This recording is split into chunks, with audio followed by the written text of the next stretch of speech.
kami sa ano ngayon, sightseeing. Ayan. Taas ng bundok, may nag-aano dito. Shooting, ayan. Yadong mainit.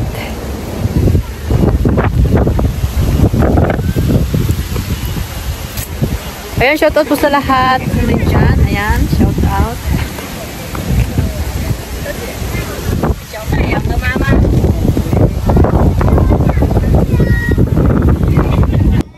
Ito naman po ang Honto Mountain Park, isa sa mga pinupuntahan ng mga nagtutour dito po sa Taiwan. Mga Pinoy, Pinay, isa rin po dito na pinupuntahan nila at pinapasyalan.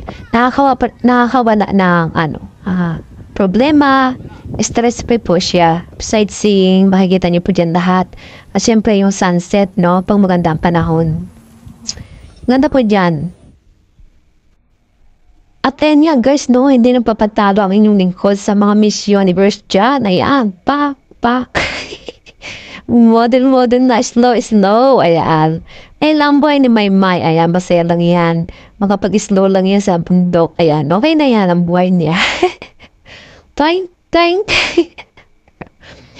Ayan, maraming salamat po sa inyong lahat guys. I love you all.